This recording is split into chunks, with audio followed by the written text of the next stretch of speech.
मित्रांनो, दिवा स्वतः जळत राहतो त्याचा शांत आणि मंद अशा प्रकाशामध्ये भगवंताचे सुस्वरूप की जे पाहिल्यावरच डोळ्यांना सुख वाटावे तेही दिसते आणि शिवाय गाभाऱ्यातील अंधार नाहीसा होतो. भक्ता, तुझ्या शरीररूपी गाभाऱ्यातला मनातला वेगवेगळ्या शंकांचा अंधार तू स्वतः दिवा घेऊन जर तुझ्या चितात प्रकाश पाडलास तर तुझ्या स्वार्थरूपी मनाचा म्हणजेच त्या अंधाराचा नाश होऊन तुला सुंदर एक पवित्र शुद्ध असे पीठ दिसायला लागेल. त्याची तुझ्यामध्ये आवड निर्माण होऊन तू या सुंदर भक्ती मार्गामध्ये येशील. एकदा का तू या अंधारातल्या मनाला प्रकाशात येण्यासाठी म्हणून हट्ट केलास आणि तो घट्ट धरून या स्वामीरायाची चाकर म्हणून सेवा करण्याची जिद्द ठेवलीस तर सद्गुरूंचे रूप सुस्वरूप होऊन तुझ्या पुढे सतत भासमान होऊ लागेल आणि तू या भक्ती मार्गातून गुरुमार्गाचा महान मार्ग शोधशील. क्षणार्धात लख प्रकाशा पडावा अशी स्थिती होऊन तू शोधत असलेला गुरुमार्ग तुला दिसू लागेल. एखाद्या प्रचंड सागरामध्ये जीवन नौका पुढे सरकावी तशी तू ती हाकारशील. त्या सागराच्या क्षितिजावर तेजाचा दिव्य असा तेजोमय निधी ज्ञानरूपाने उगवून तुला अनंत प्रकाशाचा लक्ष होईल व त्याचा लाभ होईल. मित्रांनो, जर तुम्हाला याचा लाभ हवा असेल तर कमेंटमध्ये श्री स्वामी समर्थ आमच्यावर कृपा करा असं टाईप करा आणि व्हिडिओला नक्कीच लाईक करा. मित्रांनो, तुम्ही आयुष्यात जेवढ्याही गोष्टी करत असता तेवढ्या करत असताना नाम तुम्ही घेतलेच पाहिजे. जर तुम्ही स्वामींचे नाम घ्याल तर तुमचे ते काम झाले म्हणून समजा. स्वामींना रोज रात्री झोपण्यापूर्वी एक प्रार्थना करा. स्वामीराया, हे घर तुमचे आणि मीही तुमचाच.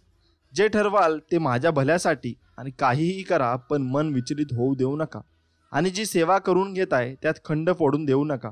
नकळत काही चुका होत असतील तर त्या चुकांना स्वामीराया आळा घाला. कोणाविषयी मनामध्ये द्वेष तिरस्कार ठेवून देऊ नका. कोणाविषयी राग नको. सर्वांशी प्रेमाने राहण्याची बुद्धी द्या आणि कायम सर्वांच्या पाठीशी राहा. हीच तुमच्या चरणी प्रार्थना. जीवनात श्री स्वामी समर्थांची सेवा व निश्चित ध्येय असलेला स्वामी भक्त अतिशय खडतर रस्त्यावरही प्रगती करेल, पण ध्येयशून्य माणूस रस्ता कितीही सोपा असला तरी कुठेही पोहोचणार नाही. आपले ध्येय आजच ठरवा. जो श्री स्वामी समर्थ महाराजांच्या चरणी मनापासून शरण जाईल, महाराज त्याचा योग्यक्षेम निश्चित चालवतात व सदैव त्याच्या पाठीशी राहतात. एवढं मात्र खरं आहे, स्वामींनी आपल्याला जे काही दिले आहे त्यामध्ये सुख मानून आनंदाने राहणे महत्त्वाचे असते. मोठेपणा काही कामाचा नाही. जैसे ठेविले स्वामी तैसे राहावे आनंदाने आपण. जगाचा तो पालनहार आणि आपण त्याचे दास. हेची किती थोर भाग्य आपले आणि सोबत आहेत स्वामी महाराज. म्हणून आपल्या सोबत स्वामी महाराज आहे हेच सगळ्यात मोठं भाग्य आपल्याला लाभलेलं आहे. केवळ तुमच्या पायांशी बसून राहणं हे देखील तुमचं पूजन. तुमच्यापासून दूर असताना तुमचं चिंतन करणं हे देखील तुमचं पूजन. हातात जपाची माळ नाही की मुखात पूजा विधीचे अस्खलित मंत्र नाहीत किंवा षोडोपचार पूजनाचा थाटमाटही नाही. सुगंधित फूल नाही, रसाळ फळ नाही, गमगमणारं अत्तर नाही आणि गोमातेच्या तुपाच्या प्रसाद निसर्जनाची आरती नाही, परंतु प्रत्येक क्षण तुमचाच विचार करणं हे देखील तुमचेच पूजन आहे. असे स्वामींचे नामस्मरण आपण कायम घेतले पाहिजे. मित्रांनो, चिंतन. जसे आपल्या पैशांचा बँक बॅलन्स आपल्याला आर्थिक संकटातून कामी येतो, तसे अचानक आलेल्या कुटुंबाच्या संकटात आपल्याला स्वामींची केलेलीच आध्यात्मिक सेवाच कामी येते. तुम्ही स्वामींचे चिंतन करा. तुमची चिंता स्वामी स्वतः करतील हे लक्षात घ्या आणि पुढे वाटचाल करा. ज्या घरामध्ये श्री महाराज असतात त्या घरामध्ये उन्हाळ्याच्या गरमीत सुद्धा थंड गारवा जाणवतो. तसेच त्या घराची जमिनीवर पाय ठेवले तर रस्त्यात थंडावदा जाणवतो व त्या घरात प्रवेश करतानाच प्रसन्नता व शांत जाणवते. अशा घरात दैवी तत्व मोठ्या प्रमाणात रूढ असते. मित्रांनो, महाराजांचे काही तुम्ही नमस्कार जेव्हा करता तेव्हा महाराजांचा नमस्कार करताना तुम्ही नमस्कार या शब्दाचा अर्थ तुम्हाला माहीत आहे का? याचे महत्त्व तुम्हाला जाणून घ्यायचे असतील तर मी आता सांगतो. नमस्कारात प्रेम आहे, नमस्कारात विजय आहे, नमस्कारात विनय आहे, नमस्कारात अनुशासन आहे, नमस्कारात आदर शिकवतो. नमस्कारामुळे मनात सुविचार येतात. नमस्कारामुळे क्रोध नष्ट होतो. नमस्कारामुळे अहंकार नष्ट होतो. नमस्कारात शीतलता आहे. नमस्कार अश्रू पुसण्याचे काम करतो. नमस्कार आपली संस्कृती आहे. या संस्कृतीचे आपण जतन केलेच पाहिजे आणि हे लक्षात घेतलेच पाहिजे. मित्रांनो, काही लोकांची नासाडी होते. ईश्वराने आपल्याला आयुष्य मिळालं आहे तेवढंच जगण्यासाठी दिलेलं नाही आहे. जे आयुष्य आपल्याला मिळालेलं आहे ते अजून चांगलं बनवण्यासाठी आणि काहीतरी अजून चांगलं घडण्यासाठी दिलेलं आहे. आमचं बाबा आमचं सुखात गेलं काही, नाही केलं तरी काही म्हणणाऱ्या माणसांनी खरं तर ईश्वराने दिलेले अमूल्य भेट काही न करताच नासावून टाकलेली असते. म्हणून ईश्वराने आपल्याला जे काही दिलं आहे त्यात सुख माना व पुढे चालत राहा. आयुष्य खूप सुंदर आहे. प्रेमाने जगा आणि आनंदाने जगा. मित्रांनो, चुका आपलं भविष्य समजण्याचा सगळ्यात सोपा मार्ग आहे. ते घडवणे. कारण आपल्या आयुष्यात काय मोठं घडणार आहे ते आपण घडल्याखेरीचं आपल्याला कळत नाही. जेव्हा तुम्ही तुमचं आयुष्य तुमच्या हाताने घडवता तेव्हा तुम्हाला कळून चुकतं की आयुष्यात चूक असं काहीच नसतं. ज्यांना आपण चुका म्हणत असतो त्या खरं तर आयुष्यात आपल्याला सुधारण्यासाठी मिळालेल्या संधी असतात. हे एवढं लक्षात घेतलं तर तुम्ही आयुष्यामध्ये खूप पुढे जाल. पंख कुरतडलेल्या कबुतराला मोकळं सोडलं तरी आकाशात उडता येत नाही. ते जमिनीवर फिरत फिरत आणि निमूटपणे घरात परत येतं. आपल्या समाजात मुलींची अवस्था पण अशीच आहे. पंख कापलेल्या कबुतरासारखी. जन्माला आल्यापासून फक्त मुलगी आहे या एकाच गोष्टीची भरपाई म्हणून समाज त्यांचं मन आयुष्याच्या प्रत्येक टप्प्यावर एवढं कुरतडत राहतो ना की जेव्हा स्वतःच्या मनाप्रमाणे जगायचा निर्णय घ्यायची वेळ येते तेव्हा तिच्या पंखात काय हृदयातच जगायचं बळ राहिलेलं नसतं. म्हणून तुम्ही त्यांना मोकळीक दिली पाहिजे, पण मोकळीक एवढी पण नाही दिली पाहिजे की ते काहीतरी चुकीचं करतील. म्हणून त्यांना आपण चांगल्या गोष्टी शिकवल्या पाहिजे. विश्वासघात करणाऱ्या माणसाला जाब विचारण्यापेक्षा त्या व्यक्तीशी बोलणं सोडून देणे व पुन्हा जीवनात त्या व्यक्तीला महत्त्व देणे कायमचे बंद करणं हीच त्या व्यक्तीसाठी सर्वात मोठी शिक्षा असते. कारण जर अशा व्यक्तीला जाब विचाराल तर ती व्यक्ती शब्दांच्या जाळ्यात गुंतवून स्वतः बाहेर पडेल व पुन्हा पुन्हा संधी मिळाली की विश्वासघातच करेल. त्यामुळे पाहिले तर अशा व्यक्तींच्या संपर्कात कधी राहायचे नसते व अशी व्यक्ती जर नात्यातील असेल तर अशा व्यक्तीला आपल्या सानिध्यातून कायमचे दूर ठेवून त्यांना महत्त्व द्यायचे नसते. कारण ज्यांना विश्वासघात करायची सवय लागलेली असते अशी माणसं त्यांच्या जीवनात कधीच सुधारत नाहीत. अगोदर समोरच्या व्यक्तीला विश्वासघात घेऊन पुढे जीवनात विश्वासघातच करीत असतात. त्यामुळे तशा व्यक्तींना तुम्ही काहीतरीच बोलू नका व त्यांच्याशी भांडत बसू नका. त्यांचा विषय सोडून द्या. मित्रांनो, एक क्षण न आवडणाऱ्या माणसांबरोबर सक्तीने अख्खा जन्म काढणं आणि आवडणाऱ्या माणसांबरोबर एक क्षण जगणं हे दोन्हीही सारखंच असतं. म्हणून तर आकाश कितीही मोकळं असलं तरी पाखरं घरट्यातच जास्त रमतात. कारण स्वातंत्र्य अमर्यादित आकाशात नसतं, ते आपापल्या आवडणाऱ्या माणसांच्या डोळ्यात असतं. त्यामुळं लक्षात घ्या, आई बाप कोणाला जड झालेले नसतात.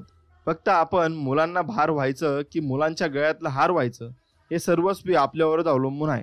हे आईबापांना आपण कळालं पाहिजे. मुलं काही आकाशातून टपकलेली नसतात. ती आईबापांच्याच हाडा माणसांची बनलेली असतात आणि त्यांचे स्वभाव विशेष घेऊन जन्माला आलेली असतात. त्यामुळे त्यांनी काहीही केलं तरी आईवडिलांच्या एका ठराविक परिघामुळे कधीच जात नाहीत. जरी गेली तरी त्याला आईबापच जबाबदार असतात.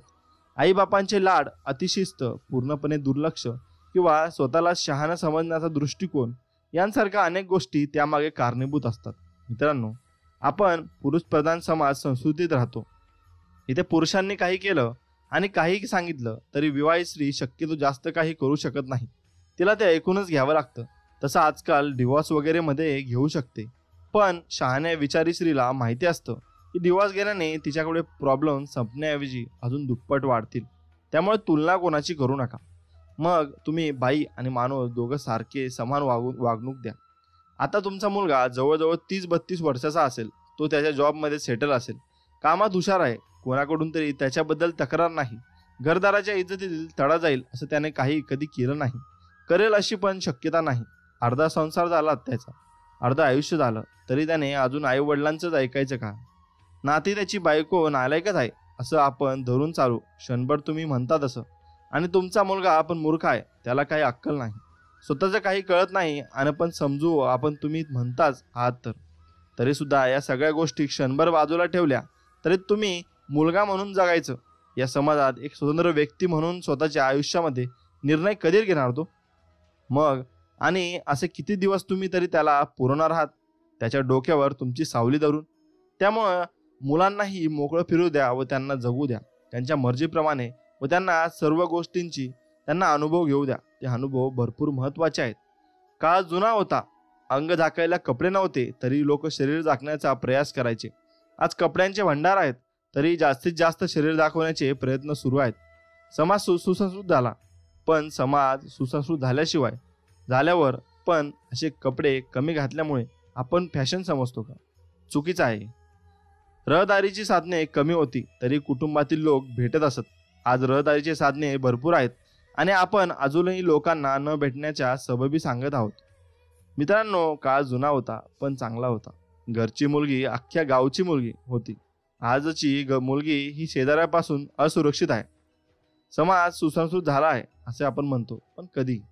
लोक गावातील वडीलधाऱ्यांची चौकशी करायची. आज पालकांनाच वृद्धाश्रमात ठेवले जाते. म्हणून जुनाच काळ बरा होता. खेळण्याच्या तुरंबडा होता तरी शेजारची मुले एकत्र खेळायची. आज खूप खेळणे आहेत मात्र मुले मोबाईलच्या कचाट्यात अडकली आहेत. रस्त्यावरील प्राण्यांना सुद्धा भाकरी दिली जायची. आज शेजारच्या झोपडपट्टीतील मुलं भुकेली झोपी जातात.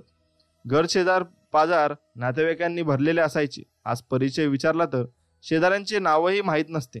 असे आपला आजचा समाज झालेला आहे. व जुना समाज खूप छान होता.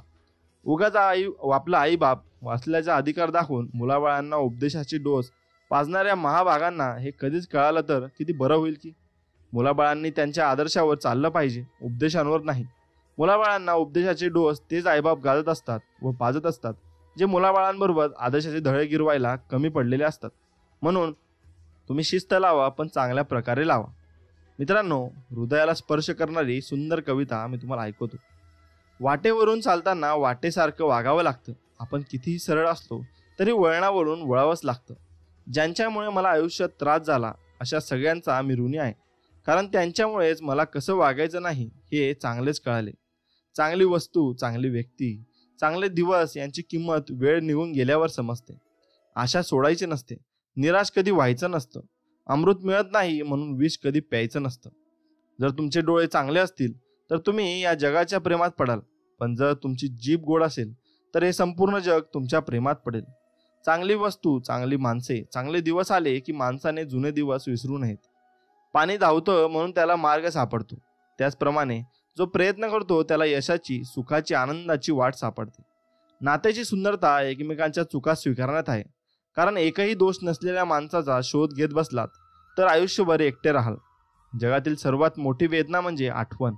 कारण ही विसरता येत नाही आणि त्या व्यक्तीला परतही देता येत नाही. आपल्या आयुष्यात कोण येणार आहे हे वेळ ठरवते, परंतु आपल्या आयुष्यात कोण यायला पाहिजे हे मन ठरवते. पण आपल्या आयुष्यात कोण टिकून राहणार आहे हे मात्र आपला स्वभावच ठरवतो. हे देवा, माझा तिरस्कार करणाऱ्या लोकांना दीर्घायुष्य लाभू दे आणि आयुष्यभर माझे यश पाहून जळत राहू दे. म्हणून अशा लोकांपासून अगदी दूर राहा. आता मी तुम्हाला 2024ची एकदम नवी कविता सांगतो. 1 GB माणुसकी आम्हाला महिनाभर पुरते. गुड मॉर्निंग, गुड नाईट सर्व काही होते. वाढदिवसाच्या शुभेच्छा ही त्यातून देता येतात.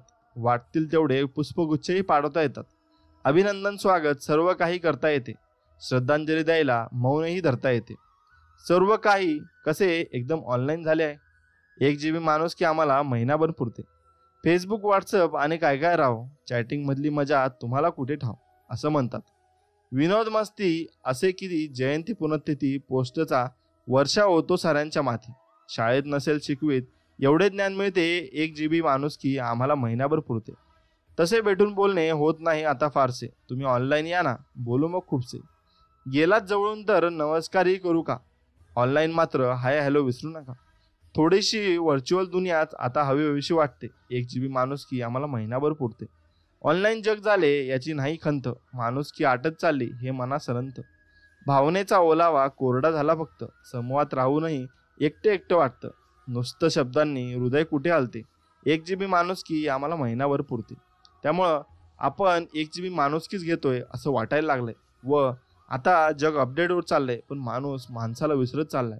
मित्रांनो, नेहमी लक्षात ठेवा, कोणी कुणाचेच नाही. सीतेचे रखवालदार प्रभू श्रीराम होते. जेव्हा हरण झाले तेव्हा कोणीच नव्हते. द्रौपदीचे रक्षक 5 पांडव होते. वस्त्र हरण झाले तेव्हा कोणीच नव्हते. राजा दशरथाला 4 पुत्ररत्न होते. जेव्हा प्राण गेला तेव्हा कोणीच नव्हते. लंकेचा राजा रावण पण शक्तिशाली होता, पण लंका जाळली तेव्हा कोणी नव्हतं. श्रीकृष्ण भगवान सुदर्शनधारी होते. जेव्हा बाण लागला तेव्हा कोणी नव्हते. शरशय्यावरती भीष्म पितामह होते. वेदनेचे भागीदार कोणी नव्हते. पण चक्रव्यूहमधून काढण्यासाठी कोणी नव्हते. आणि सर्वांसाठी त्रिकालबाधित सत्य हेच आहे, या जगात आपले कोणीही नाही. जो विधात्याने लिहिले आहे आणि जसे आपले कर्म आहे त्यापुढे कोणी जाऊ शकत नाही. जैसे ज्याचे कर्म तैसे देतो फळ ईश्वर. हेच सत्य केवळ कर्मच आपले आहे. या देवापेक्षा कर्माची भीती बाळगावी. एक वेळ देव माफ करील, पण कर्म कधीच माफ करणार नाही, एवढे लक्षात घ्यावे. संसार खरंच इतका अवघड आहे का? माणसाला नेमकं काय हवंय? संपूर्ण आयुष्य संगीतमय करता येणार नाही का? एखाद्या मैफिलीसारखं रंगवता येणार नाही का?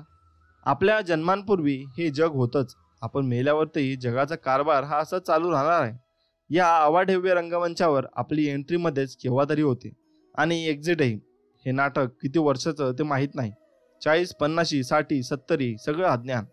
धडधाकड भूमिका मिळणार की जन्मांधळेपणा, अपंगत्व, बुद्धीचं वरदान लाभणार की मतिमंद. भूमिकाही माहीत नाही तरी माणसाचा गर्व, दंभ, लालसा किती सांगावं रे. कृष्णानं बासरीसहित आपल्याला पाठवलं, पण या 6 छिद्रातून संगीत बाहेर येत नाही, तर षडी पूजेंद्र व अवतार प्रकट होतात. स्वतःला काही कमी नाही, स्वास्थ्याला पण धक्का लागलेला नाही, तरी माणूस संसार समजू शकत नाही. एवढं मात्र खरं आहे. जोपर्यंत आताच्या मुलांचे जोपर्यंत जॉब करतोयस, हिंडतो फिरतोयस, शरीर साथ देत आहे, तोपर्यंत तुला काही वाटणार नाही. एखादा व्याधी मागे लागल्या, म्हातारपण आलं की मग तुला समजेल बरोबर एकटं राहण्यात काय मजा असते. तोपर्यंत तुझे आईवडील निघून गेलेले असतील, बहिणी त्यांच्या संसारात थकल्या खपल्या असतील, किंवा त्यांना तुझ्याकडे लक्ष द्यायला वेळच नसेल. तुझ्याकडे तुझ्या औषधोपचारासाठी बक्कळ पैसा असला तरी तुझ्या आस्थेने सेवा सुरून करणारं पण कोणीच नसेल. त्यात एखाद्या वृद्धाश्रमात जागा मिळाली तरी नशीब. नाही झालं तर कुत्रं खाणार नाही तुझं. म्हणून लक्षात ठेवा, आपली माणसं जोडा व आपल्या माणसांना कायम बोलत राहा. पुरुषाचं आयुष्य हे सहसा एका लयीत चाललेलं असतं. बालपण, तारुण्य, वृद्धत्व या गोष्टी त्याच्याही आयुष्यात होतात, पण त्या स्त्रीपेक्षा फार संत गतीने होतात. त्याच्या आयुष्याच्या चक्रात तो हे जे आयुष्याचे 3 टप्पे पार करतो, ते त्याच्या दैनंदिन जीवनात त्याला फारसे काही जाणवेल असे फरक घडून आणत नाहीत. पण स्त्री मात्र आयुष्यातल्या या प्रत्येक टप्प्याला ठेचर घालते. तिच्यासाठी प्रत्येक टप्प्याला आयुष्य फक्त रूळ बदलत असतं, तर अख्ख्या आयुष्य बदलत असतं. तिच्या आयुष्यातून जुने आयाम पूर्णपणे पुसून जात असतात आणि तिच्या आयुष्याला एक नवीनच परिणाम येत असतो. मित्रांनो, आता कोणी म्हणेल हे थोडं अतिच होत आहे. असे कुठे आई वडील असतात का की ज्यांनी मुलाच्या सुखासाठी आयुष्य खर्च केलं, ते मुलाच्या सुखावर का उठतील? हेही खरंच आहे म्हणा, पण एक प्रश्न, मुलाच्या सुखाकडून जेव्हा स्वतःच्या दुःखाकडे आणि सुनेच्या द्वेषाकडे झुकतो, तेव्हा मग पोटचा मुलगा पण मुलगा राहत नाही. एवढं खरं आहे. म्हणून यामुळेच भरपूर लोकांच्या घरामध्ये कटकटी होत असतात. मित्रांनो, वास्तव हेच आहे की काही कारणाने मुलगा आणि सून वेगळे राहायला लागले की मग समाजात ज्या विनाकारण चर्चा निर्माण होतात, त्यांना सून आणि मुलगा कसे कृतज्ञ आणि दृष्ट आहेत असाच असतो शक्यतो. त्यामुळं लोक निगेटिव्ह विचार करत असतात. त्यामुळे लोकांकडे लक्ष देऊ नका. आपला संसार एकदम सुखाने करत राहा आणि पुढे जात राहा. मित्रांनो, एकूण एका ग्रंथांना मागे सारेल असा एकच प्रचंड ग्रंथ प्रत्येक जण स्वतःबरोबर आणतो. तो ग्रंथ म्हणजे प्रत्येकाच्या आयुष्याचा ग्रंथ. पृष्ठसंख्या किती हे न सांगणारा ग्रंथ. या ग्रंथातला मजकूर फक्त उलटलेल्या पानावरच उमटलेला असतो. शाश्वगणित एक एक शब्द इथं छापला जातो. इथे प्रत्येक शब्द हा फक्त प्रूफच. म्हणून प्रूफ रिडिंग नाही, खोडरबर न वापरता लिहिला जाणारा हा एकमेव ग्रंथ. चुकीची दुरुस्ती किंवा शुद्धीगतक आणि कोणत्या पानावर टाकायचं ते ग्रंथकर्त्यालाच माहीत नसतं. अनेक चुका जगजाहीर होतात, अनेक लागल्या जातात आणि असंख्य चुका केवळ पुस्तकांच्या मालकालाच वाचता येतात. किंबहुना या बहुतेक एकमेव स्वयंभू ग्रंथामध्ये हीच एकुलती एक सावली आहे की त्यातली असंख्य पानं कुठलाही वाचता येणार नाही व कोणालाच वाचता येणार नाही. प्रत्येक अस्वस्थ माणसाने थोडं आत डोकावून पाहावं. तिथं त्याला एक अतृप्त जीव एरझारा घालताना सापडेल. माणूस लहान असो मोठा असो, त्याला जे काही हवं आहे ते मिळत नसल्याची नांगीसारखी डंख करीत असते. जे काही आपली पात्रता आहे त्यानुसार आपल्याला जे हवं आहे ते मिळत नाहीये, ही भावना त्याला छळत असते. ही भावना शांतपणे जगू देत नाही. प्रत्येक छोट्या मोठ्या अवदासींच्या मागे एक सुप्त अहंकार असतो. तो पर्याय व असा अहंकार जागचा पहारा आहे. तोपर्यंत कुणाच्याही आशीर्वादाने कोणती शांती मिळणार? अवदासीनं कमी कसं होणार? अहंकारामध्ये मन काठोकाठ भरलेलं असतं. त्यामुळं अहंकार करू नका. तुमच्याजवळ किती पैसा आहे ना, ते काही लोकांचं स्वप्न आहे. त्यामुळं जगून घ्या आणि आनंदाने जगा. मित्रांनो, सुखात आठवण नाही आली तरी चालेल, मात्र दुःखात सर्वात प्रथम जो आठवतो ना, तो खरा आपल्या जवळचा माणूस असतो. ज्यासमोर बसून मोठमोठ्याने हसण्यापेक्षा व ज्याच्या खांद्यावर डोकं ठेवून मनसोक्त रडता येईल ना, तो खरा आपल्या जवळचा माणूस. अख्खी दुनिया विरोधात गेली तरी चालेल, पण मात्र तू सोबत हवा असे ज्या व्यक्तीबद्दल वाटते, ती खरा आपल्या जवळचा माणूस. असा हा जवळचा माणूस प्रत्येकाच्या आयुष्यात असतो. तो कधी कधी रक्ताच्या नात्यात असतो, तर कधी कधी मैत्रीच्या नात्यात असतो. अशा या व्यक्तीला सदैव जपून ठेवा व त्याला कधीही आपल्यापासून दूर होऊ देऊ नका. मित्रांनो, आजकालची माणसं वाऱ्यालाही चकवा देणारी आहेत. आजकालची माणसं अगदी सहजपणे बदलणारी आहेत. हसत हसत पाठीवर वार करणारे आहेत. जिंकत आलेला डाव उधळून लावणारे आहेत. तुम्ही लाभलेला जीव अगदी सहजपणे विसरणारे आहेत. मुखात एक अन्न पोटात एक दाखवणारे आहेत. किती सहज सोपा रंग बदलणारे आहेत. खरंच किती विचित्र आणि चित्र विचित्र आहेत आजकालची माणसं. त्यामुळे कोणावर विश्वास ठेवताना 4 वेळेस विचार करा. पंगतीमध्ये मीठ वाढणारा पुन्हा मीठ वाढायला येत नाही. तसेच आयुष्यात काही लोक असे मिठासारखे असतात. प्रत्यक्षात त्यांच्या असण्याने कदाचित काही फरक पडणार नाही, पण त्यांच्या नसण्याने खूप फरक पडतो. त्यामुळे तुम्हाला तुमच्यासाठी महत्त्वाच्या वाटणाऱ्या लोकांना जपा, कारण आयुष्याच्या पंगतीमध्ये ते कदाचित पुन्हा येणार नाहीत व पुन्हा तुम्हाला भेटणार नाही. तुम्ही स्वतःची वाट स्वतः निर्माण केलीत तर परमेश्वराजवळ, सत्याजवळ किंवा वास्तवतेजवळ जाऊन पोचाल. पावलोपावलींनीच रस्ता तयार होतो. अशी कल्पना करा की तुम्ही घनदाट अरण्यात सापडले आहात. मार्ग सांगायला कोणी नाही आणि हातात नकाशाही नाही. चौबाजूंनी उंच उंच वृक्ष. केव्हा तरी तुम्ही कंटाळून चालायला सुरुवात करता. तुमच्या या शोधामुळेच वाट तयार होते. म्हणून लक्षात ठेवा, तुम्ही तुमच्या जीवनाचे खरे शिल्पकार आहात व तुम्ही तुमच्या जीवनाला चालना देत असता. लाखो जीव घेणाऱ्या क्रूर हिटलरने शेवटी आत्महत्या केली. सुंदर विचार देणारे साने गुरुजी आत्महत्या करून घेतात. मनशक्ती नावाचं मनाला खंबीर करण्याचं शिक्षण देणारे लोणावळ्याचे स्वामी विज्ञानानंद मंत्रालयावरून उडी मारून जीव देतात.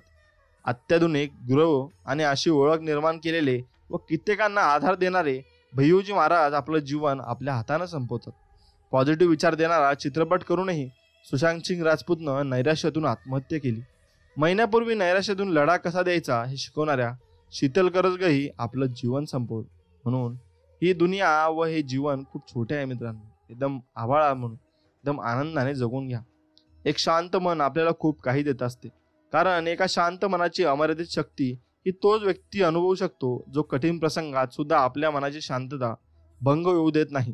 कारण एक शांत मन हे कधीच हार मानत नाही, सहसा त्याचा पराभव होत नाही. म्हणून एक शांत योद्धा व्हा जो कोणत्याही प्रसंगावर विजय नक्कीच मिळवतो. आयुष्यातले अनंग आनंदाचे क्षण, उपेक्षेचे रुंदके, दुःखाचे कड आणि आवर घालणारे आवेग हे ज्याचे त्यालाच माहीत असतात.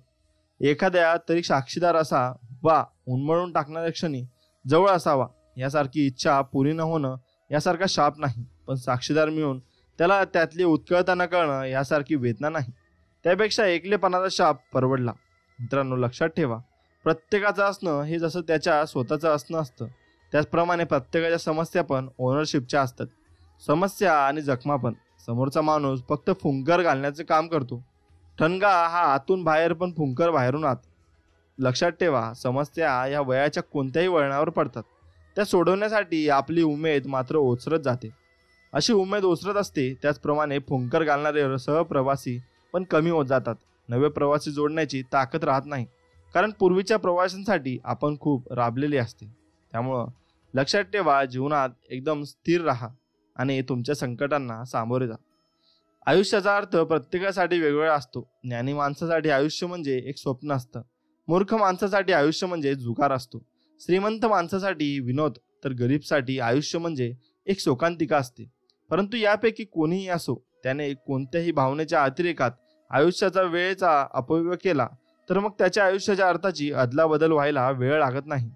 कारण आयुष्य घड्याळ काळाच्या रेतीच्या वाळूच्या भरलेला असतं. वेळेची किंमत नाही केली तर मग ती तुम्ही कोणी का असेना, आयुष्याचे अर्थ सगळ्यांसाठीच बदलतात. एवढं लक्षात ठेवा.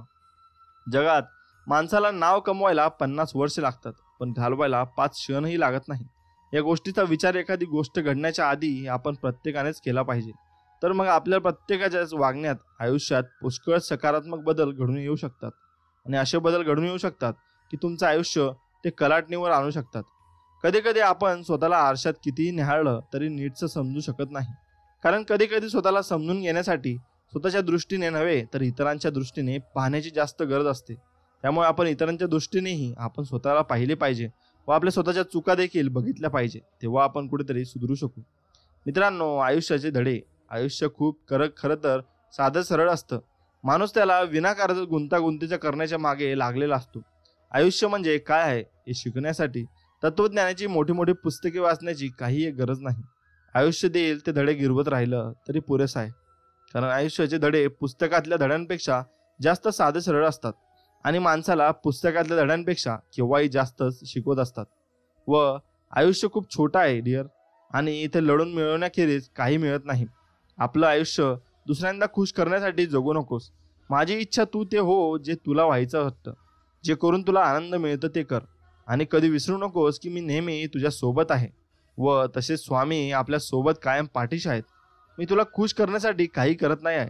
मी फक्त तुला मला जे करून आनंद मिळेल ते करण्याचा प्रयत्न करतो आहे, बस एवढंच. म्हणून तुम्हाला जे करू वाटते ते जीवनात नक्कीच करा व तुम्हाला नंतर पश्चाताप करण्याची वेळ येणार नाही, हे तितकंच खरं आहे. मित्रांनो, आयुष्यातला आनंदाचा आदाशीपणा करण्यात नाही आहे, जर जे आहे त्यात समाधान मानून घेण्यात आहे. माणसाला सुख स्वतःच्या इच्छा पूर्ण केल्याने भेटत नाही, तर इच्छांवर काबू मिळवल्याने भेटते. माणूस जेवढा स्वतःच्या विकारांवर ताबा मिळवेल तेवढा जास्त हे जग आणि माणसांचे आयुष्य अजून जास्त चांगले होत जाईल. एवढं लक्षात घेतलं पाहिजे. आयुष्य जगणं सोपं नसतं. इथे काही झालं तरी जगावंच लागतं आणि आरोपांना तोंड पण द्यावं लागतं. कारण आयुष्य हे सायकल सारखं असतं. इथे तोल सांभाळण्यासाठी पुढे जावंच लागतं. लोक आरोप करतात म्हणून इथे कोणी थांबू शकत नाही. खरं तर आपला तोल जावा आणि आपल्या आयुष्याची सायकल बंद पडावी म्हणूनच लोक बऱ्याचदा मुद्दाम आपल्यावर बरेच वाईट आरोप लावत असतात. आणि लोकांच्या आरोपांना घाबरून जो जगायचं थांबला तो तिथेच कायमचा संपतो. एवढं मात्र लक्षात घ्या. म्हणून आयुष्य एकदम आनंदाने जगा आणि नामस्मरणात जगा. जो स्वामींचे नामस्मरण करतो तो कुठेही चुकत नाही व त्याच्या चुका जरी झाल्या तरी त्या चुका सुधारायला स्वतः स्वामी महाराज त्याला बळ देतात व त्याच्या पाठीशी असतात व त्याच्या प्रत्येक संकटांना स्वामी त्याच्या पाठी उभे असतात व ते म्हणत असतात, बाळा तू भिवू नको, मी तुझ्या पाठीशी आहे. तू चालत राहा आणि आयुष्यात भरू मोठी मोठी मोठी कामं कर आणि तू मोठा हो. तू मोठा झालास की मला अत्यानंद होतो व मी ढगात जातो.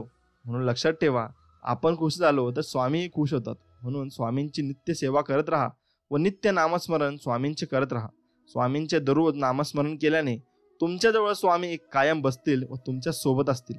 तुम्हाला कोणत्या प्रश्नांचे उत्तर मिळत नाही तर स्वामींना स्वमनाने व स्वतः विचारा की स्वामी माझे इथे असे आहे व माझे चुकत आहे, मी काय करू. स्वामी तुम्हाला कोणत्या ना कोणत्या रूपात जरूर येऊन भेटतील व तुम्हाला त्या गोष्टीचे सोल्युशन देतील. कारण मी अनुभवावरून सांगतोय, मला हे अनुभव आलेले आहेत. म्हणून मित्रांनो, नामस्मरण हे नक्कीच केले पाहिजे व ते तुम्ही दररोज केले पाहिजे, एवढं मात्र लक्षात ठेवा. मित्रांनो, एखादी गोष्ट करण्यासाठी आपल्याला सकारात्मक विचार प्रवृत्त करत असतात आणि या सकारात्मक विचारांमुळे तर आपण आपल्यात उत्साह निर्माण होतो आणि या उत्साहाच्या बळावर आपण एखादे अशक्य वाटणारे कार्य सुद्धा पूर्ण करतो. जीवनात उत्साह जोपर्यंत जिवंत आहे तोपर्यंत माणसाला कोणत्याच गोष्टीची भीती राहत नाही. तो त्या उत्साहाच्या जोरावर जीवनात खूप मोठी कामगिरी पूर्ण करतो. कारण एका दृष्टिकोनातून पाहिले असता माणसाचे जीवन हे आशा आकांक्षावर अवलंबून आहे. जीवनात आशा असणे खूप महत्त्वाचे आहे. कधी हार न मानता समोर चालत राहणे म्हणजे आयुष्य होय. त्यासाठी आपल्याला जीवनात कधी हताश, उदास, निराश न होता समोर चालत राहणे हा आयुष्याचा नियम आहे. आणि जो या नियमांचं पालन करत आयुष्य जगतो त्याला जीवनात कमी प्रमाणात समस्यांना सामना करावा लागतो. आयुष्यात एका ठिकाणी कधी अडकून न राहता नेहमी चालत राहणे. ज्याप्रमाणे पाणी एका ठिकाणावरून दुसऱ्या ठिकाणी वाहत राहते, तेच पाणी जर एका ठिकाणाहून थांबले तर त्या पाण्यात जीवजंतू निर्माण होऊन ते पाणी नक्कीच खराब होते. त्याचप्रमाणे तुम्ही थांबले तर तुमचं आयुष्य देखील नक्कीच थांबून जाईल. त्यामुळे तुम्ही चालत राहा आणि पुढच्या यशाच्या मार्गावर तुम्ही रस्त्यावर राहा. जे लोक तुमची परीक्षा पाहण्याचे प्रयत्न करतात त्यांचे निकाल लावण्याचे सामर्थ्य स्वतःजवळ ठेवा. जे लोक तुम्हाला असं बोलतील की तू नाही करू शकत व तू यात नको पडू, तर त्या लोकांना सांगा मी करू शकतो, मी तुम्हाला करून दाखवीन. आणि त्यांना नक्कीच करून दाखवा.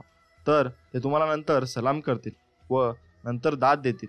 जोपर्यंत चांगले शिक्षण घेणे म्हणजे चांगली नोकरी लागणे ही संकल्पना पालक आणि विद्यार्थ्यांच्या डोक्यातून निघत नाही तोपर्यंत समाजात नोकरच जन्माला येतील, मालक नाही. म्हणून मालक व्हायला शिका. तुम्ही जर मालक झाले, काही लोक म्हणतात आमच्याकडे इन्व्हेस्ट करायला पैसा नाही, काही नाही, तर आम्ही मालक कसे होऊ. सगळ्यांची सुरुवात ही शून्यातूनच होत असते. त्यामुळं शून्यातून सुरुवात करा व छोटी छोटी कामं करा. कोणत्याही कामाला लाजू नका. नक्कीच तुम्ही एक दिवशी मोठे व्हाल. शहाणा माणूस प्रत्येक वेळी एकांतात आणि कमजोर व्यक्ती नेहमी घोळक्यात दिसतो. खूप माणसांची स्वप्ने या एका विचारामुळे अपूर्ण राहतात, ती म्हणजे लोक काय म्हणतील. म्हणून लोकांकडे नजरा देऊ नका व लोकांकडे बघू नका. लोक काय म्हणतील, तुमचं काम तुम्ही एकदम मनापासून चालू ठेवा. लोक सगळे म्हणतच असतील. स्वप्न पाहतच असाल तर मोठेच पहा ना, लहान कशाला. कारण मोठी स्वप्ने माणसाचं रक्त ढवळू शकतात आणि छोटी स्वप्ने ढवळू शकत नाही. म्हणून लक्षात ठेवा, मोठी स्वप्ने बघा, तुमच्या संकटही मोठे येतील व तुमचा विजयही मोठा होईल. आपल्या चुका सुधारण्यासाठी जो स्वतःची लढाई करतो त्याला कुणीही हारू शकत नाही. नेहमी तुमचे सर्वोत्तम प्रयत्न करा आणि एक करून देखील तुमची कदर करत नसतील तर तो त्यांचा दोष आहे, तुमचा नाही. खऱ्या अर्थाने सामर्थ्यवान बनायचे असेल तर एकट्याने लढायला शिका. कारण एकट्याने लढले तर तुम्ही कोणत्याही विजय स्तंभावरच जाऊ शकता व एकट्याने लढले तर तुम्हाला कोणते वाईट अनुभव येणार नाही. कारण लोक खूप मतलबी आहेत, ते आपल्या मतलबाचं बघतात. मित्रांनो, ज्या गोष्टी तुम्ही सहन करू शकत नाही त्या इतरांबरोबर करू नका. पैज लावायची तर स्वतः सोबतच लावा. कारण जिंकलात तर स्वतःचा आत्मविश्वास जिंकाल आणि हारलात तर स्वतःचा अहंकार हराल. ध्येय दूर आहे म्हणून रस्ता सोडू नका. रस्ता चालू ठेवा आणि ध्येयाच्या मार्गाकडे तुम्ही प्रलंबित व्हा व पुढे चालत राहा. तुमचा शत्रू जितकी दुःख देत नाही त्यापेक्षा जास्त वेदना तुमचे नकारात्मक विचार देतात. स्वतःचा विकास करा. लक्षात ठेवा, गती आणि वाढ हेच जीवनपणाचे लक्षण आहे. तुमचा आजचा संघर्ष तुमच्या उद्याचे सामर्थ्य निर्माण करतो. त्यामुळे विचार बदला, तुमचे आयुष्य नक्कीच बदलेल. प्रामाणिकपणा ही शिकवण्याची बाब नाही, तर तो रक्तच असावा लागतो. त्यात टक्केवारी नसते. तो असतो किंवा नसतो. कोणतेही कार्य हे अडथळ्याशिवाय पार पडत नाही. शेवटपर्यंत जे प्रयत्न करीत राहतात त्यांना यश प्राप्त होते. यशस्वी होण्यासाठी तुमची यशस्वी होण्याची इच्छा अपयशी होण्याच्या भीतीपेक्षा अधिक प्रबळ असली पाहिजे, एवढं लक्षात ठेवा. आणि तुमची इच्छा जर राहिली तरच तुम्ही कोणत्या पण गोष्टी आत्मसात व प्राप्त करू शकता. मित्रांनो, आपल्या चांगल्या सवयी आणि चारित्र्याची जडणघडण कशी होत असते ते आपण बघून घेऊ. आपण सर्वजण एक सफल यशस्वी जीवन जगण्यासाठी जन्माला आलेलो आहोत. परंतु आपल्या सवयी, वातावरण यामुळे आपल्या अपयशाच्या दिशेने जातो.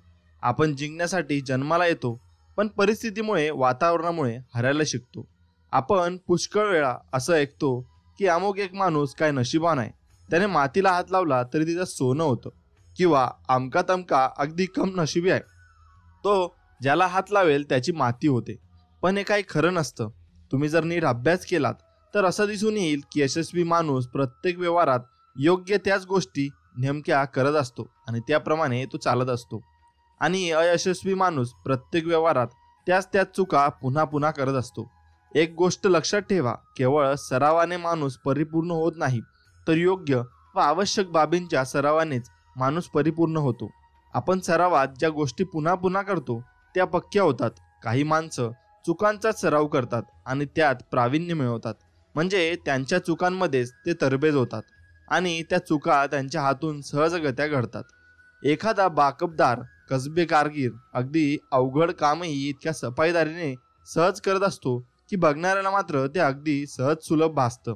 त्या कारागिराला हे जमतं कारण आपल्या कामातील मूलभूत बाबींमध्ये त्याने प्रावीण्य मिळवलेलं असतं. काही लोक बढतीच्या आशेने चांगलं काम करतात, परंतु काम चांगलं करण्याचीच ज्याला सवय असते तोच खरं तर बढतीला लायक असतो. एवढं लक्षात ठेवा, चांगली सवय जोपासणं हे शेत नांगरण्यासारखं असतं. त्यासाठी वेळ लागतो. आतून प्रेरणा मिळाली की ती गोष्ट करायला माणूस सुरुवात करतो. अंतप्रेरणेने तो ती चालू ठेवतो आणि सवयीने ती गोष्ट आपोआपच घडून येते. प्रतिकूल परिस्थितीत धैर्य दाखवा. मोहाच्या क्षणी स्वतःवर ताबा ठेवा. क्लेशकारक परिस्थितीतही आपली आनंदी वृत्ती कायम ठेवा. निराशाजनक परिस्थितीत खंबीरपणा दाखवा. अडथळ्यांतून संधी शोधा. हे गुण असणं म्हणजे काही योगायोग नव्हे. सतत आणि दृढपणे केलेल्या मानसिक आणि शारीरिक सरावाने हे गुण अंगी रुजतात. आपण जसं वागण्याचा नेहमी सराव करतो, मग ते चांगलं असो किंवा वाईट असो, तसंच आपण कसोटीच्या प्रसंगात वागतो. लहान सहान गोष्टीत भेकडपणा आणि अप्रामाणिकपणा दाखवून आपण वाईट सवयींचा सराव करतो आणि मोठ्या महत्त्वाच्या गोष्टी चांगल्या प्रकारे हाताळू अशी आशा मनामध्ये बाळगतो. पण तसं घडत नाही, कारण आपण चांगल्या सवयींचा सराव केलेला नसतो. आपण एकदा स्वतःला खोटं बोलण्याची सवयच दिली की दुसऱ्यांदा खोटं बोलणं सोपं जातं, तिसऱ्यांदा खोटं बोलणं अगदी सोपं जातं आणि मग ती सवय जडते. यशाचं तत्वज्ञान आहे, करत राहा आणि दूर राहा. जे केलं पाहिजे ते करत राहा आणि हानिकारक गोष्टींपासून दूर राहा. मनुष्य प्राणी हा तर्कनिष्ठ कमी आणि भावनाप्रधान जास्त आहे.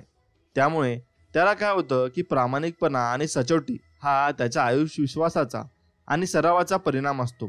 ज्या गोष्टींचा आपण दीर्घकाळ सराव करतो ती आपल्याला व्यक्तिमत्वाच्या आणि सवयीचा भाग बनते.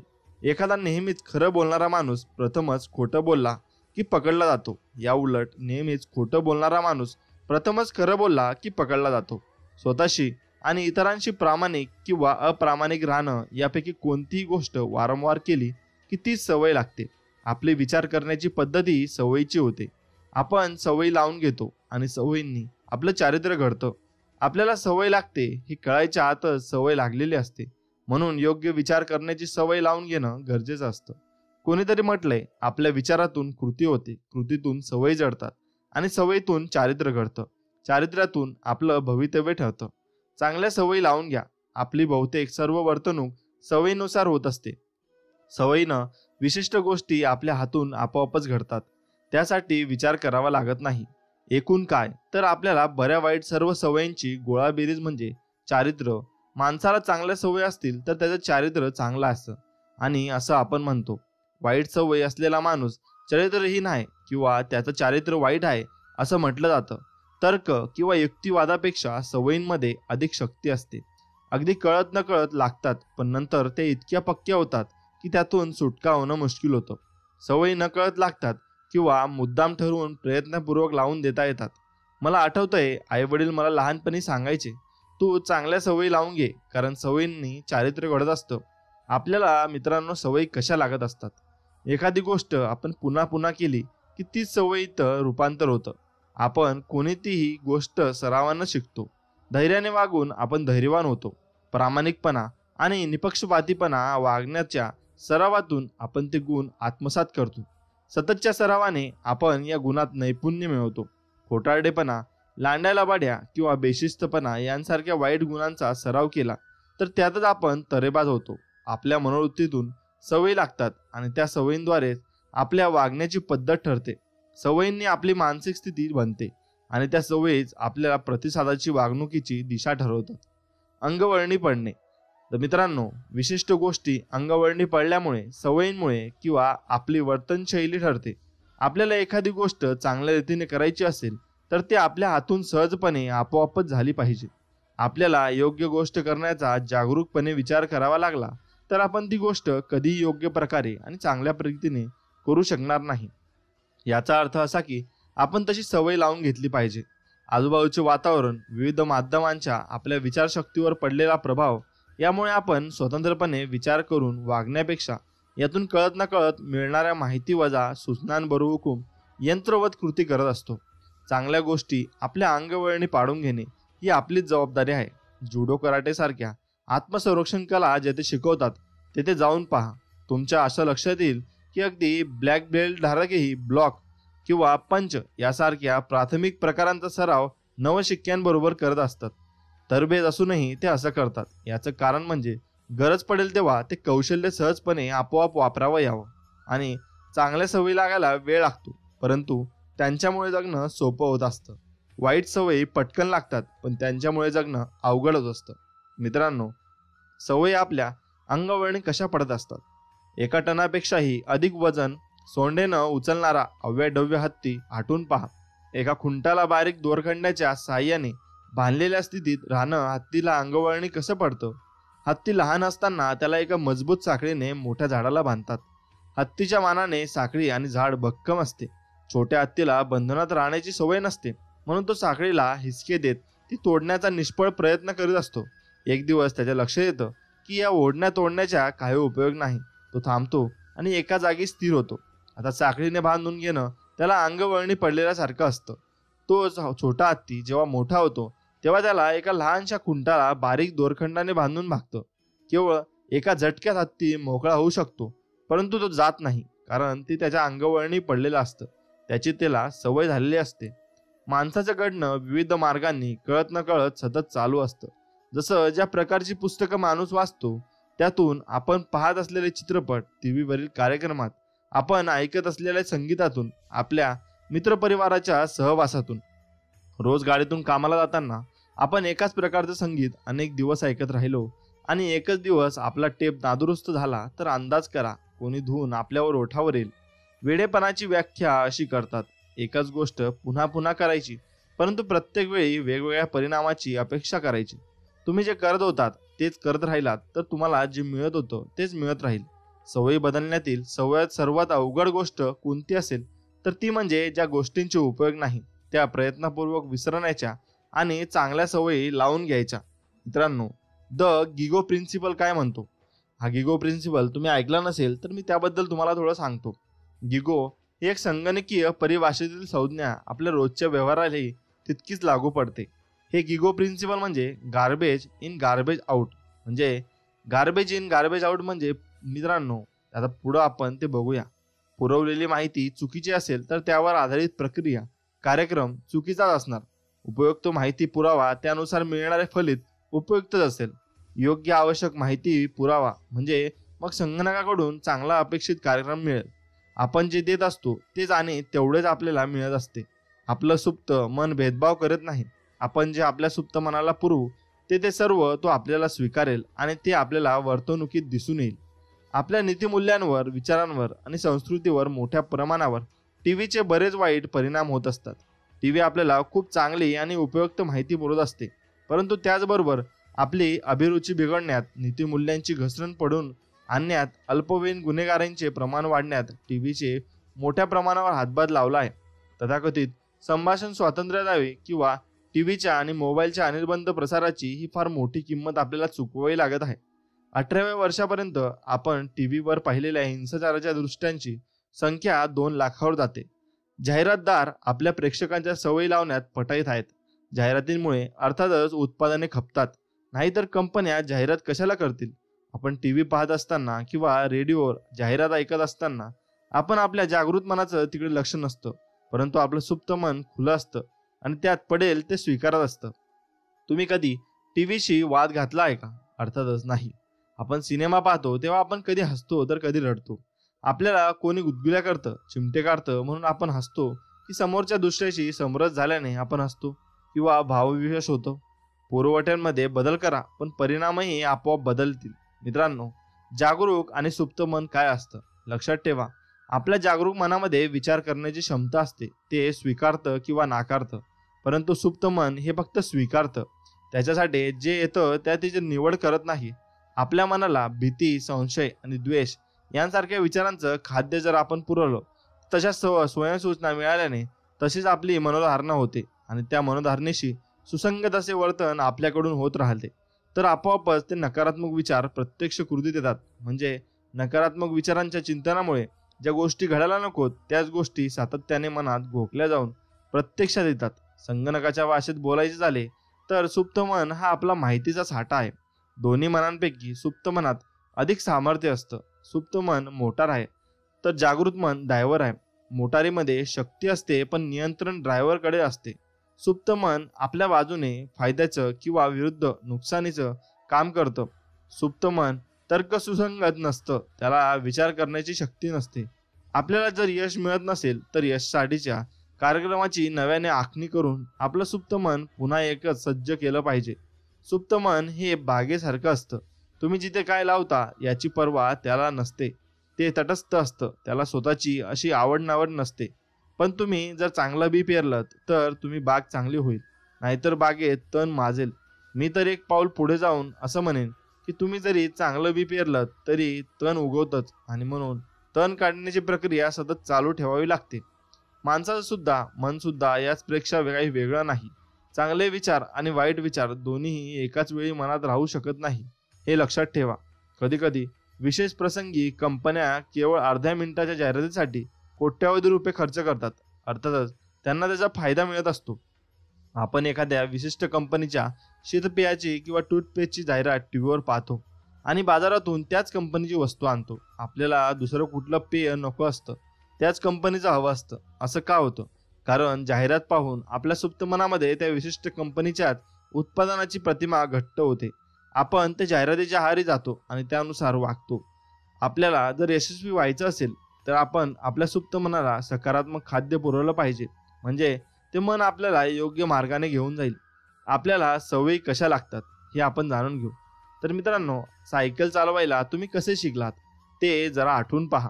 त्याचे 4 टप्पे आहेत. पहिला टप्पा अजान व असमर्थ म्हणतात. या टप्प्यात एखादी गोष्ट आपल्याला माहीत नाही हे मुळात आपल्याला माहीत नसतं. अगदी लहान मुलाला सायकल चालवायची म्हणजे काही ते माहीत नसतं. तो त्या क्रियेबद्दल अजान असतो किंवा त्याला सायकल चालवतानाही येत नसते. तो ती क्रिया करण्यास असमर्थ असतो. हा अजान व असमर्थपणा आहे व हा टप्पा पहिला आहे. जाणता पण असमर्थ हा दुसरा टप्पा. या टप्प्यात मूल मोठं झालेलं असतं. सायकल चालवायची म्हणजे काय ते त्याला समजतं. सायकल चालवणे या क्रियेविषयी त्याच्या मनात जण निर्माण होते आणि परंतु त्याला स्वतःला सायकल चालवायला येत नसते, म्हणून तो जाणता पण असमर्थ नक्कीच असतो. नंतर तो सायकल चालवायला शिकतो, म्हणजे आता हा तिसरा टप्पा. या टप्प्यात जाणता आणि समर्थ टप्पा म्हणतात. आता मुलाला सायकल चालवता येते, पण अजून चालवताना विचार करावा लागतो. म्हणजे जागरूकपणे विचार करून आणि प्रयत्न करून सायकल चालवायची क्षमता मुलामध्ये येते. मित्रांनो, तर चौथ्या टप्प्याला अजाणतेपणी स्वतःच्याही नकळत समर्थ अशी कार्यक्षमता असे म्हणतात. मुलगा जेव्हा जागरूकपणे सायकल चालवण्याचा इतका सराव करतो की त्याला सायकल चालवताना विचार करावा लागत नाही, तेव्हा ही स्थिती येते. सायकल चालवणं ही आपोआप घडणारी क्रिया होते. सायकल चालवताना आता तो गप्पा मारू शकतो किंवा हात सोडून अभिवादनही करू शकतो. म्हणजेच तो अजाणतेपणी समर्थ असण्याच्या कार्यक्षमतेच्या स्थितीला नेऊन पोहोचतो. अशा पातळीवर येऊन पोहोचल्यावर आपल्याला एकाग्रतेची आणि विचार करण्याची आवश्यकता नसते, कारण आपली वागणूक आपोआप स्वयंप्रेरणेनुसार होत असते. आपल्या सर्व चांगल्या सवयी या पातळीवर आल्या पाहिजेत. दुर्दैवाने आपल्याला काही वाईट सवयी असतात, त्या अजाणतेपणी समर्थ कार्यक्षमतेच्या पातळीवर असतात, म्हणजेच अंगात पक्क्या मुरलेल्या असतात. आपल्या प्रगतीला त्या हानिकारक असतात. सिगारेट ओढणाऱ्यांपैकी 90% लोक वयाच्या 21 वर्षाच्या आतच हे व्यसन लागलेलं असतं. वयाच्या 21 वर्षाच्या वर्षापर्यंत जर सिगरेटचं व्यसन लागलं नाही तर पुढे ते लागण्याची शक्यता फार कमी असते. यावरून हेच सिद्ध होतं की आधी सुप्त मनात सिगरेट ओढण्याविषयी आकर्षण निर्माण होतं व त्यातूनच मग सिगरेटचे व्यसन लागतं. आपला आहारी जाण्याची प्रक्रिया किती लहानपणी सुरू होत असते हे जाणीवपूर्वक पहा. निसर्गाला रिकामपण आवडत नाही. मला 2 पुतणे आहेत असं लेखक म्हणत असतात. एक 12 वर्षाचा, दुसरा 14 वर्षाचा. दोघांनाही टेनिस खेळायला आवडतं. एक दिवस त्याचे वडील मला म्हणाले, हा खेळ फार महागडा होत चालला आहे. मुलाला रॅकेट, चेंडू लागतात, शिवाय लॉन फी आहे आणि आता तर त्यांच्यासाठी एक प्रशिक्षकही आहे. हे सर्व फार खर्चाचं आहे. मग मी त्यांना विचारलं, कशाच्या तुलनेने हे महाग होत चाललंय? ते मुलांचा खेळ थांबवून पैसे वाचू शकले असते. समजा त्यांनी मुलाचं खेळणं थांबवलं. शाळेतून आल्यावर मुलांना वेळही आहे आणि उत्साह आहे, तर त्यांनी काय करावं? विचार करण्यासाठी ते थोडा वेळ थांबले आणि म्हणाले, मला वाटतं त्यांचा खेळ चालू ठेवणंच उत्तम आहे. दुसरं काही करण्यापेक्षा त्यांचा टेनिसचा सराव मला परवडेल. मुलांनी सकारात्मक गोष्टीत गुंतवलेले असण्याचं महत्त्व त्यांच्या लक्षात आलं. निसर्गाला रिकामपण आवडत नसल्यामुळे ते कुठल्या तरी नकारात्मक गोष्टीकडे आकर्षित होतील. आपल्याजवळ चांगलं तरी असतं किंवा वाईट तरी असतं, परंतु यामधील मध्यम मार्ग असा काही नसतो. चारित्र्य घडवणं ही सवयच होऊन बसते. आपल्याला जर प्रसन्न व्यक्तिमत्व घडवायचं असेल तर आपण आपल्या सवयी बारकीने तपासल्या पाहिजेत. सहज गंमत म्हणून सुरू केलेल्या गोष्टीचं कायमच्या दोषात, कमतरतेचं रूपांतर होतं. स्वतःला पुढील प्रश्न विचारा. तुम्ही तुमच्या कामाची गुणवत्ता घसरू देता का? तुम्हाला इतरांबद्दल बोलण्यात उखाळ्या पाकळ्या काढण्यात आनंद वाटतो का? द्वेष आणि अहंकार तुमच्या साथीला कायम असतात का? दुसऱ्यांच्या भावना समजून घेण्यात तुम्ही कमी पडता का? असे बरेच प्रश्न विचारता येतील. आपण सवयींचे गुलाम असतो हे एका अर्थी चांगलंच आहे, कारण कोणतीही गोष्ट करण्यापूर्वी आपल्याला सगळा विचार करावा लागला तर आपल्या हातून काहीच काम होणार नाही आणि असं करत बसण्यापेक्षा वेळ कोणाकडे नाही.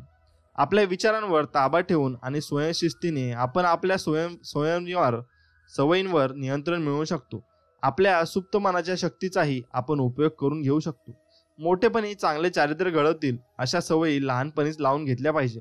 आयुष्याच्या सुरुवातीलाच चांगल्या गोष्टींचं बी पेरा, मात्र चांगल्या गोष्टींची सुरुवात करायला कधी उशीर होता कामा नये. प्रत्येक चांगल्या किंवा वाईट गोष्टींचा परिणाम होत असतो. नव्या सवयी लावून घ्यायला वेळ लागतो, परंतु एखाद्या चांगल्या सवयी आत्मसात केल्या की त्यामुळे आयुष्याला नवा अर्थ प्राप्त होतो.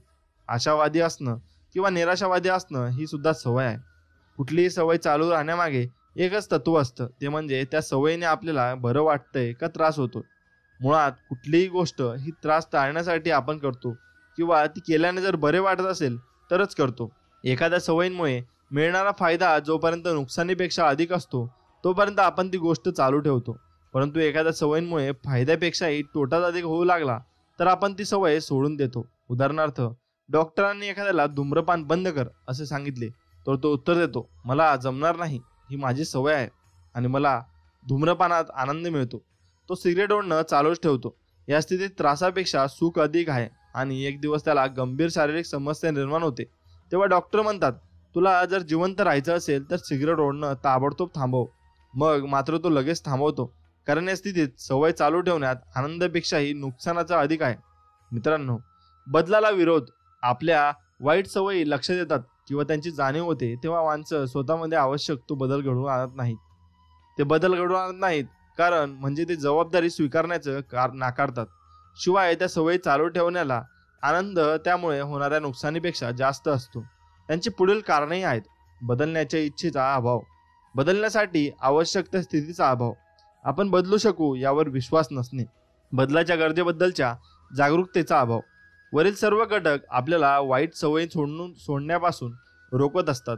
कारण करायचं ते आपण ठरवायचं असतं. आपल्या वाईट सवयींमुळे आपण दुर्लक्ष करायचं आणि त्या आपोआप सुटतील अशी आशा करायची. हा तर शहामृगी पवित्रा झाला मित्रांनो. किंवा त्या सवयीचा सामना करायचा आणि त्यातून कायमचं मुक्त व्हायचं. अनाठायी भीती आणि सुखासीन आयुष्यक्रमातून बाहेर पडले तरच वाईट सवयी बदलून वर्तन सुधारता येतं. लक्षात ठेवा, भीती ही सुद्धा एक लावून घेतलेली सवयच आहे आणि तिच्यापासून सुटका करून घेता येते. वाईट सवयी न सोडण्याची अनेक कारणे लोके नेहमी देत असतात. आम्ही नेहमी असंच करत आलोय, आम्ही ते तसं कधीच केलेलं नाही, ते माझं काम नाही, त्याने काही फरक पडत असेल असं मला वाटत नाही, मी फार कामात आहे, मला त्यासाठी वेळ नाही. मित्रांनो, विधायक चांगल्या सवयी लावून घेण्यासाठी, सुधारणा किंवा बदल घडवून आणण्यासाठी कधी उशीर होत नसतो. आपलं वय कितीही असो किंवा सवय कितीही जुनी असो, वर्तणूक सुधारण्याचं तंत्र आणि योग्य माहिती वापरून बदल घडवून नक्कीच आणता येतो. मित्रांनो, लक्षात ठेवा, म्हाताऱ्या कुत्र्याला नव्या युक्त्या किंवा करामती शिकवता येत नाहीत अशा अर्थाची एक इंग्रजी म्हण आहे. पण आपण तर माणसंच आहोत, कुत्री नाहीत. किंवा आपण कसरती करामतीही करत नाहीत. स्वतःचं नुकसान करणाऱ्या सवयी आपण सोडून देऊ शकतो आणि नव्या चांगल्या सवयी लावून घेऊ शकतो. यशस्वी माणसाचं रहस्य कशात आहे तर अपयशी माणसाच्या जे करायला आवडत नाही किंवा जे ते करणार नाहीत अशा गोष्टी करण्याची सवय ती माणसं लावून घेतात. अपयशी माणसांना ज्या गोष्टी करायला आवडत नाहीत अशा गोष्टींचा जरा विचार करा. त्याच गोष्टी यशस्वी माणसालाही करायला आवडत नाहीत पण तरीही ते त्या करतात. उदाहरणार्थ, अपयशी माणसांना शिस्त, कष्ट आणि वचनबद्धता आवडत नाही. यशस्वी लोकांनाही शिस्त, कष्ट आवडत नाही. ॲथलीटला रोज पहाटे उठून सराव करण्याची कठोर शिस्त आवडत नाही आणि नकोशी वाटते, पण तरीही तो करतो. पण तरीही ते शिस्तबद्ध कष्ट करतात कारण त्यांना तसं वागण्याची सवय लागलेली असते. अपयशी माणसांना मात्र तशी सवय लावलेली नसते. सवयी लागताना त्यांचं स्वरूप क्षुल्लक असतं, परंतु पुढं मात्र त्यानं सुटण्या इतक्या पक्क्या होतात. मनोवृत्ती म्हणजे आपल्या सवयी असतात म्हणून ती बदलता येतात. शेवटी हा आपल्या जुन्या वाईट सवयी मोडून नव्या चांगल्या सवयी लावून घेण्याचा प्रश्न आहे. वाईट सवयी बदलण्यापेक्षा त्या लागून देणं अधिक सोपं असतं. मोह टाळला आला तर चांगल्या सवयी लागतात. आनंदी असणं किंवा असमाधानी असणं या सुद्धा सवयी आहेत. जागरूकपणे प्रयत्नपूर्वक सवय लागेपर्यंत तीच गोष्ट पुन्हा पुन्हा करण्याने आपण उत्कृष्टपणे होत जातो. सवय लागण्यासाठी पुरेसा सराव करण्याची गरज नक्कीच असते. मित्रांनो, तुम्ही जर सराव कराल त्यानुसार तुम्ही भरपूर चांगले पुढं जात जाल आणि त्यानुसार तुमच्यामध्ये तुम्हाला बदल देखील नक्कीच दिसून येईल. मित्रांनो, चांगल्या सवयी लावून घेण्यासाठी 21 दिवसांचा सूत्रबद्ध कार्यक्रम करा. स्वयंसूचना. स्वयंसूचना म्हणजे काय? आपल्याला कशी व्यक्ती बनायचंय यासंबंधी वर्तमान काळात केलेलं विधान म्हणजे स्वयंसूचना. स्वतःबद्दल, स्वतःसाठी स्वतःनेच स्वतःपुढे केलेली जाहिरात म्हणजे स्वयंसूचना. आपल्या क्षमता, कौशल्यांचे आपल्याच मनासमोर आपणच उभे केलेले आशादायक सकारात्मक चित्र म्हणजे स्वयंसूचना असंही म्हणता येईल. आपण स्वतः जसे असायला हवे तसे आहोत, तसे आपण आजच आहोत. ते गुण, क्षमता आपल्याला मुळात आहेतच. असा सकारात्मक विचार स्वतःच्या मनावर ठसवत आपल्या प्रगतीला आंतरिक उठाव देणं म्हणजे स्वयंसूचना देणं. स्वयंसूचना तुमच्या जागरूक आणि तृप्त अशा दोन्ही मनावर प्रभाव पडते आणि त्यांचाच पुढे आपल्या मनोवृत्तीवर आणि वर्तणुकीवर अधिक परिणाम होतो. तुमच्या सुप्त मनाला निश्चित कार्यक्रम देऊन कार्यरत करण्याचा स्वयंसूचना हा एक मार्ग आहे. स्वयंसूचना सकारात्मक किंवा नकारात्मकही असू शकतात. वाईट किंवा नकारात्मक स्वयंसूचना ही उदाहरणे: मी दमलो आहे, मी काही ॲथलीट नाही, माझी स्मरणशक्ती फारशी चांगली नाही, माझं गणित कच्चं आहे. एखाद्या नकारात्मक स्वयंसूचनेची जेव्हा आपण पुन्हा पुन्हा स्वतःची उजळणी करतो तेव्हा आपलं सुप्त मन त्यावर विश्वास ठेवतं, तसंच भाकीत करू लागतं आणि तेच आपल्या वर्तणुकीत प्रतिबिंबित होतं. उदाहरणार्थ, एखाद्याशी बोलताना काय म्हणायचं ते विसरलो की म्हणतो, बघ मला काय सांगायचं तेच मी विसरलो, माझी स्मरणशक्ती अगदी वाईट आहे. लोकांचा जेव्हा गुन्हेगाराशी प्रथमच संबंध येतो तेव्हा गुन्हेगारीबद्दल त्यांचा तिटकारा दाखवतात. हा संबंध सतत येत राहिला तर त्यांना त्यांची सवय होते आणि संबंध जर दीर्घकाळ राहिला तर ते गुन्हेगारी आपलीशी करतात आणि अशा रीतीने ते आपल्या हाताने स्वतःच्या पायावर धोंडा फाडून घेतात. मित्रांनो, माणूस काळपर्यंत विशिष्ट विचाराचा पाठपुरवठा करतो तेव्हा तो सुप्त मनावर खोलवर रुजतो आणि त्याचं वास्तवात रूपांतर होतं. दीर्घकाळ पुनरावृत्ती केलेलं असत्य सुद्धा सत्य मानलं जातं. क्रीडा आणि वैद्यकीय क्षेत्रात सकारात्मक स्वयंसूचनेचा मोठ्या प्रमाणावर वापर केला जातो.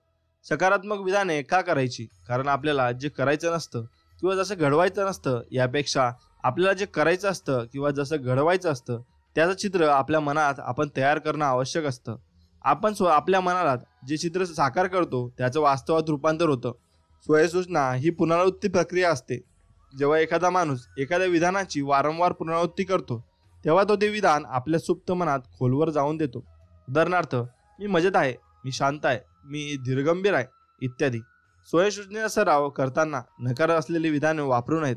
जसे मी तणावाखाली आहे, नाही, मी रागवणार नाही इत्यादी स्वयंसूचनेसाठी सकारात्मक विधाने करावी. कारण आपण प्रतिमेच्या स्वरूपात विचार करतो, शब्दांमध्ये नाही.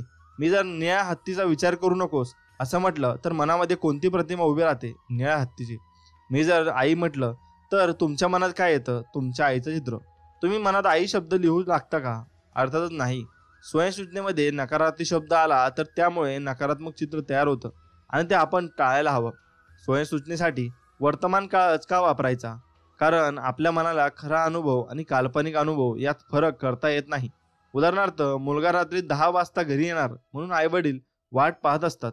आता रात्रीचा 1 वाजला असतो आणि मुलगा अजून घरी आलेला नसतो.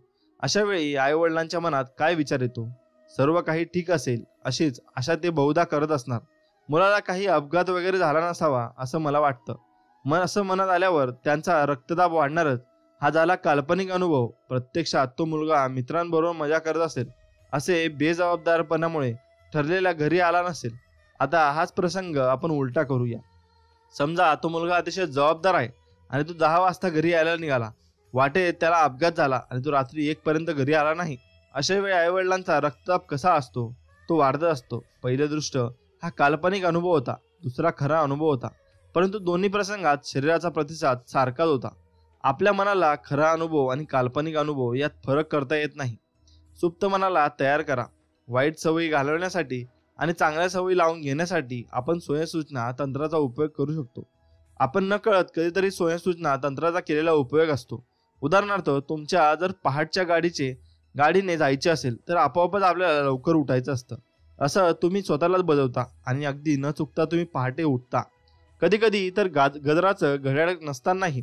अशा रीतीने सुप्त मन एकदा तयार झालं की मग भविष्य काळाच्या संदर्भात काही गोष्टी केवळ अंतप्रेरणेने आपल्याकडून होणं, विचार व तर्काच्याही पलीकडे काही गोष्टी आपल्याला जाणवणं, एखाद्या गोष्टीबाबत आपल्याला काही एक अटळत बांधता येणं, याही गोष्टी शक्य होतात. आपण जे काही ठरवतो ते प्रत्यक्षात आणण्यासाठी विशिष्ट कार्यक्रम निश्चित करून त्याच्या प्रत्यक्ष कार्यवाहीसाठी मनाला प्रवृत्त व सज्ज करणे म्हणजे स्वयंसूचना होय. स्वयंसूचना ही पुनरावृत्तीची प्रक्रिया आहे. या प्रक्रियेमार्फत आपण आपल्या सुप्त मनाला सकारात्मक विधानाचं खाद्य पुरवतो आणि त्याचं रूपांतर वास्तवात होतं. फक्त पुनरावृत्ती करणं पुरेसं नसतं, तर तिच्या बरोबरीनं भावना आणि जाणीव यांचाही संयोग असायला हवा. कल्पना केल्याशिवाय स्वयंसूचनाचाही फायदा होत नाही. आपण पहिल्यांदा जेव्हा मनाला स्वयंसूचना देतो तेव्हा मन ती नाकारतं. कारण हा विचार पारका असतो व तो आपल्या नेहमीच्या विचारांपद्धतींपेक्षा वेगळा असतो. मन एकाग्र करण्याच्या आणि स्वयंसूचनेच्या प्रक्रियेची पुनरावृत्ती करण्याच्या आपल्या क्षमतेवर आपलं यश अवलंबून राहील. स्वयंसूचना अंमलात आणणाऱ्या पायऱ्या: जिथे कोणी त्रास देणार नाही अशा ठिकाणी जा. तुमच्या स्वयंसूचना लिहून काढा. एकदा जे काही सुरू केलेलं असेल ते पूर्णपणे करण्यासाठी स्वयंशिस्त अत्यंत आवश्यक आहे. स्वयंसूचना हे चारित्र्य घडवण्याचे अत्यंत प्रभावी साधन आहे. मित्रांनो, स्वयंसूचनेचे वास्तवात रूपांतर करणे. एक म्हणजे तुमच्या स्वयंसूचना वर्तमान काळात लिहून एक यादी तयार करा. दोन म्हणजे स्वयंसूचनांची दिवसातून 2दा तरी उजळणी करा, सकाळी उठल्या उठल्या आणि रात्री झोपण्यापूर्वी. याचं कारण असं की सकाळी मन ताजतवानं, प्रसन्न आणि ग्रहणक्षम असतं आणि रात्रीच्या सकारात्मक प्रतिमा रात्रभर गुप्त मनात राहतात. सवय लागेपर्यंत हाच कार्यक्रम सलग 21 दिवस करा. नुसत्या स्वयंसूचना उपयोग होत नाही, त्यासाठी कल्पना आणि प्रतिमा यांची आवश्यकता असते. दृश्य कल्पना म्हणजे व्हिज्युअलायझेशन.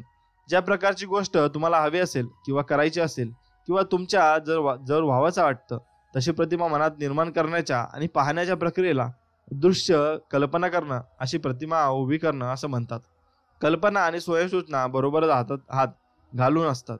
प्रतिमा उभी न करता केलेली स्वयंसूचना केवळ यांत्रिक पुनरावृत्ती होईल आणि तिच्याद्वारे हवा तो परिणाम साधणार नाही. स्वयंसूचना परिणामकारक होण्यासाठी तिच्याबरोबर जाणीव आणि भावना असायला पाहिजेत. सावधान, तुम्ही जेव्हा पहिल्यांदाच स्वयंसूचना प्रक्रियेचा वापर कराल तेव्हा मन तिचा स्वीकार करणार नाही, कारण तो एक परका विचार असतो.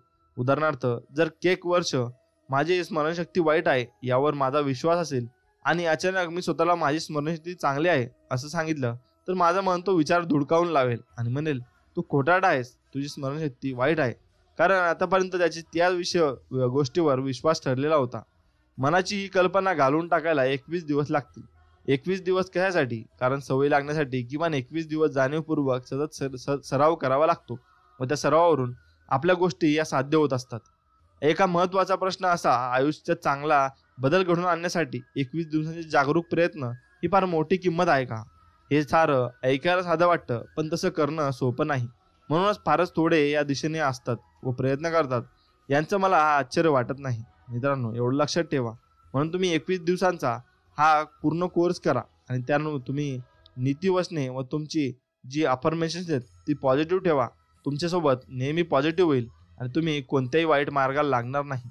एवढं तुम्ही शिस्तबद्ध व्हाल व शिस्तबद्ध झालो तरच तुम्हाला यश प्राप्त होईल. मित्रांनो, एवढे तुम्ही जेव्हा नियम पाळता व तुम्ही आयुष्यात एवढे शिस्तबद्ध असता तेव्हा देवाशी शिस्तबद्ध राहायला शिका आणि देवाशी प्रेमाळ राहायला शिका. कारण देवच आपल्याला भरपूर काही गोष्टी देत असतो. त्यामुळे देवाशी नेहमी प्रेमळ राहा व स्वामींचे नामस्मरण नेहमी करत राहा. मित्रांनो, यासोबतच तुम्ही भक्ती मार्गात सुद्धा राहिलं पाहिजे, नामस्मरणात सुद्धा राहिलं पाहिजे. तुम्ही नामस्मरण हे दररोज केले पाहिजे. नामस्मरण कराल तर तुम्हाला कुठलेही संकट तुमच्यावर येणार नाही व संकट आले जरी तर ते निभावण्यासाठी स्वतः स्वामी तुमच्या पाठीशी असतील. हे मी स्वामींच्या चरणी प्रार्थना करतो की तुम्ही सर्वांच्या पाठीशी राहा व सर्वांना सद्बुद्धी द्या. म्हणून आता हा व्हिडिओ आपण इथेच संपवू आणि भेटूया पुढच्या नवीन व्हिडिओमध्ये. तोपर्यंत तुम्ही व्हिडिओला लाईक केलं नसेल तर व्हिडिओला लाईक करा आणि चॅनलला सबस्क्राईब करा. चला तर मग भेटूया नवीन व्हिडिओमध्ये. तोपर्यंत श्री स्वामी समर्थ. जय जय स्वामी समर्थ. जय श्रीराम. जय श्री हनुमान. धन्यवाद.